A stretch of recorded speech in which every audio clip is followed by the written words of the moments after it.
కలవారి కోడలు కనక మహాలక్ష్మి అప్కమింగ్ ఎపిసోడ్లో ఏం జరగబోతుందో తెలుసుకుందాం. అయితే ఛానల్ని సబ్స్క్రైబ్ చేసుకుని సపోర్ట్ చేయడం మర్చిపోకండి. అమ్మ, నువ్వు ఇంకా భయపడవలసిన అవసరం లేదు. భుజింగానికి యావజ్జీవ కారాగార శిక్ష అయితే పడింది. వాడు ఇప్పట్లో బయటకు రాడు అనేసి తన తల్లికి ధైర్యం చెప్తూ ఉంటాడు విహారి. అప్పుడే లక్ష్మి పరిగెత్తుకుంటూ వచ్చి యమునమ్మ అనేసి హగ్ చేసుకుంటుంది. అప్పుడు విహారి అంటాడు, లక్ష్మి, భుజింగానికి యావజ్జీవ కారాగార శిక్ష పడింది. అమ్మను నిర్దోషిగా బయటకు తీసుకువచ్చేసాను అని చెప్పేసి అయితే విహారి చాలా ఆనందంగా చెప్తూ ఉంటాడు.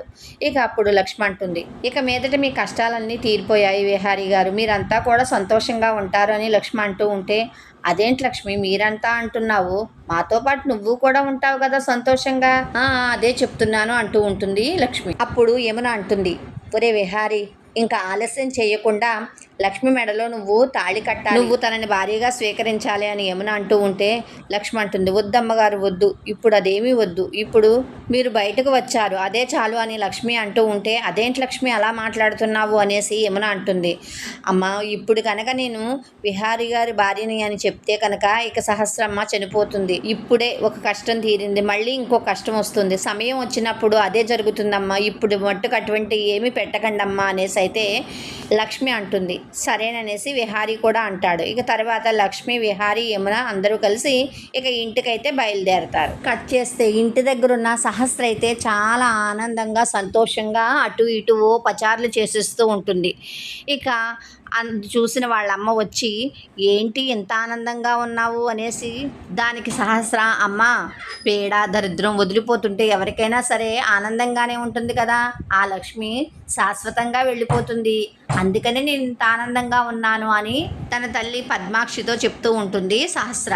దానికి పద్మాక్షి అంటుంది, ఏంటే పిచ్చి కళలకు అంటున్నావా, దరిద్రం చీడ అంత తొందరగా వదులుతుందా, అలాగే ఈ లక్ష్మి కూడా మనల్ని విడిచిపెట్టి వెళ్తుందా ఏంటో పగటి కళ్ళలకు అంటున్నావు అనేసి అంటూ ఉంటే, లేదమ్మా నేను నిజమే చెప్తున్నాను, అందుకనే సంతోషంగా ఉన్నాను, నేను ఆ లక్ష్మితోనే చెప్పాను, నువ్వు గనక ఇంట్లోంచి వెళ్ళకపోతే కనుక నేను చచ్చిపోతాను, అలాగే నేను చచ్చిపోతూ విహారీని కూడా చంపేస్తాను, నాకు దక్కనది ఎవ్వరికి దక్కకూడదు అని అన్నాను. ఇంకంతే, ఆ మాటతోనే ఇక హడిలిపోయింది. అలాగేమి చెయ్యొద్దమ్మా, నేను వెళ్ళిపోతాను అనేసి నాకు మాట ఇచ్చింది, ఇక ఈ రాత్రికే వెళ్ళిపోతుంది, ఇక నేను హాయిగా విహారీతో ఉండొచ్చు అని చెప్తూ ఉంటుంది. ఇక వీళ్ళిద్దరూ ఇలా మాట్లాడుకుంటాం. అటువైపు వచ్చిన పండు అయితే వినేసి, అమ్మ, నా చెల్లెల్ని బయటకు పంపించేద్దామని చూస్తున్నారా, మీరు ఇలా చేస్తున్నారు కదా, నేను ఈ విషయం విహారీ బాబుకు చెప్తాను అనేసి అనుకుంటాడు. ఇక అప్పుడే ఇంటి ముందు కారు వచ్చి ఆగిన శబ్దం వినబడి, రా, ఎవరో వచ్చినట్టున్నారు చూద్దామనేసి సహస్ర తల్లి వెళ్తారు. వెళ్ళేటప్పటికల్లా ఇక యమున, లక్ష్మి, విహారీ ఇంకా దిగి వస్తూ ఉంటారు. ఇక వాళ్ళని చూసైతే కనుక అందరూ చాలా సంతోషిస్తారు. ఇక కేసు అయితే కొట్టేశారు అనేసి ఇక చెప్పేటప్పటికల్లా అందరూ కూడా చాలా సంతోషించి, పోనీలే మన ఇంటి పరువు పోతుందేమో అనేసి అనుకున్నాము, మన ఇంటి పరువు పోలేదు, అయినా యమున తప్పు చేసే మనిషా, యమున గురించి మనకు తెలియదా అనేసి ఇక అందరూ కూడా యమునను లోపలికి తీసుకువెళ్తారు. ఇక లోపలికి వెళ్ళిన తర్వాత విహారీ అంటాడు, లక్ష్మి, అమ్మకు భోజనం వడ్డించు అని అంటే, అంతా అమ్మగారికి నచ్చినట్టే చేశానండి, ఇవాళ అమ్మగారు వచ్చేస్తారని నాకు నమ్మకమే కదా, అందుకనేసి నేను అమ్మగారికి నచ్చిన వంటలే చేశాను, రెండమ్మ వడ్డిస్తాను అనేసి ఇక యమునకైతే కనుక లక్ష్మి కొసరు వడ్డిస్తూ ఉంటుంది. ఇక లక్ష్మి తింటూ ఉంటుంటే, ఈ రోజే కదండి నేను ఇంకా వడ్డించేది, ఇంక తర్వాత నేను వడ్డించడం ఉండదు కదా, నేను ఎక్కడుంటాను మీకు తెలియదు కదా అనేసి లక్ష్మి అయితే కనుక బాధపడుతూ ఉంటుంది. ఇక యమున, లక్ష్మి కూర అయ్యమ్మ చాలా బాగుంది అని అంటుంటే వినబడదు. ఇక లక్ష్మి పరధ్యానంగా ఉంటుంది. విహారీ పిలుస్తాడు, ఏంటి లక్ష్మి ఆలోచిస్తున్నా, అమ్మ కూర అడుగుతుంది కదా అంటే, లేదండి అమ్మగారు వచ్చిన ఆనందంలో ఏంటో అలా ఆలోచిస్తూ ఉండిపోయాను అనేసి మళ్ళీ మామూలు మనిషి అయ్యి ఇక మొత్తం భోజనం అందరికీ వడ్డించిన తర్వాత ఇంకా తను కూడా అన్నం పెట్టుకుని తింటూ అనుకుంటుంది, ఈ రోజుతో ఇదే కదా నా ఆఖరి ముద్ద, ఈ రోజుతో నేను ఇక్కడ తినేది ఇదే ఆఖరు, రేపు నేను ఎక్కడుంటానో ఏంటో, నాకు ఈ ఇంటితో రుణం తీరిపోయింది, నేను వెళ్ళకపోతే కనుక సహస్రమ్మ అన్నంత పని చేస్తుంది అని బాధపడుతూ అన్నాన్ని అయితే తింటుంది. ఇక అన్నం తినేసిన తర్వాత అందరూ కాసేపు కూర్చుని ఆ భుజంగం గురించి మాట్లాడుకుంటారు. నైట్ అయిపోయిన తర్వాత వెళ్ళి పడుకుంటారు. ఇలా పడుకున్న తర్వాత ఇంకా అందరూ సద్దుమణిగా అయిపోయిన తర్వాత లక్ష్మి అయితే తన సంచి సర్దుకుంటూ ఉంటుంది. సంచి తీసి సర్దడానికి ఇదవుతూ ఉంటుంది. ఇక అప్పుడే విహారీ అయితే కనుక లక్ష్మి దగ్గరికి వస్తాడు. లక్ష్మి దగ్గరికి వచ్చేటప్పటికల్లా లక్ష్మి ఉలుక్కు పడుతూ ఏంటండి ఇప్పుడు వచ్చారు అనేసి అడుగుతుంది. అది సరే కానీ నువ్వు నిద్రపోతూ ఉంటావు, నిన్ను లేపాలి అనుకున్నాను, కానీ నువ్వేంటి ఇంకా మెలకుగా ఉన్నావు, ఇంత రాత్రి అయినా సరే అని అడుగుతాడు విహారీ. అబ్బాయి ఏం లేదండి, ఆలోచిస్తూ ఉంటే నిద్ర పట్టలేదు, ఇంత జరిగింది కదా, తీర్పు ఇలా రాకపోతే అమ్మగారు ఏమైపోదురు, మన కుటుంబం ఏమైపోనని ఆలోచిస్తూ ఉంటే నిద్ర పట్టలేదండి అనేసి అంటూ ఉంటుంది లక్ష్మి.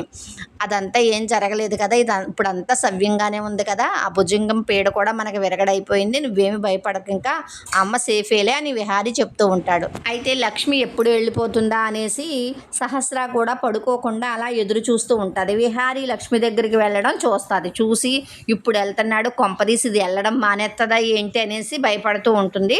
అయితే కాసేపు మాట్లాడిన తర్వాత విహారీ వెళ్ళిపోతాడు. విహారీ వెళ్ళిపోయిన తర్వాత మరి కాసేపు అయిన తర్వాత ఇక తన సంచి అయితే సర్దుకుని తనకున్న బట్టలు అందులో పెట్టేసుకుని ఇక తలుపు తీసుకుని బయటకు వస్తుంది. వచ్చి ఇంకా అందరినీ చూసుకుంటూ ఉంటుంది.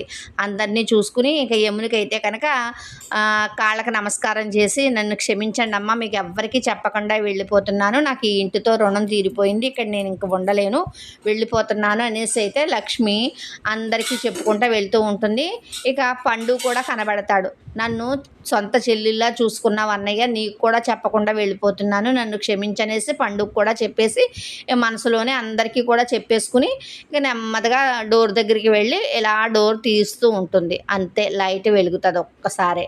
ఇంకా లక్ష్మి అయితే కంగారు పడిపోతూ ఎవరు వేసేసారా అని కంగారు పడిపోతూ వెనక్కి చూస్తే ఇక విహారీని చూసేటప్పటికల్లా లక్ష్మి అయితే స్టన్ అయిపోతుంది. ఏంటి అనేసి ఎక్కడికి వెళ్తున్నా లక్ష్మి అర్ధరాత్రి సమయంలోని అంటే ఇక సహస్ర తల్లి దీక్షి ఉంటుంది కదా, అంటది ఇంట్లోని ఏమన్నాని పట్టుకుని వెళ్ళిపోతుందేమో సంచిలో పెట్టుకుని, లేకపోతే అర్ధరాత్రి బయటికి వెళ్ళిపోవడం ఏంటి అనేసి అంటూ ఉంటుంది. ఇక అంటూ ఉంటేనే ఏ లక్ష్మి ఇంట్లోంచి తీసుకుని వెళ్ళిపోతున్నావా ఏమన్నా అని ముఖ్యమైనవి అని అంటే, బాబుగారు లేదు బాబుగారు అనేసి అంటూ ఉంటుంది. మరి ఎందుకు వెళ్ళిపోతున్నావు అంటే, నాకే ఇంకా ఇక్కడ ఉండబుద్ధి ఎత్తలేదు అందుకనే వెళ్ళిపోతున్నానంటే, అదే విషయం నా మీద ఒట్టేసి చెప్పు అనేసి అంటాడు. అనేటప్పటికల్లా ఇక సహస్ర ఏం మాట్లాడదు. నువ్వు వెయ్యలేవు నా మీద ఒట్టు, ఎందుకంటే నువ్వు అబద్ధం కాబట్టి నువ్వు చెప్పేది, నీకు ఈ ఇంటిని విడిచి ఎప్పుడు వెళ్ళడం ఇష్టం ఉండదు, కానీ ఒకరు వెళ్ళిపోమ్మని నీకు చెప్పారు, లేకపోతే చచ్చిపోతాను అని చెప్పారు, అందుకనేసే నువ్వు ఈ విధంగా చేస్తున్నావు అంటే, లేదు బాబు అని అంటూ ఉంటుంది.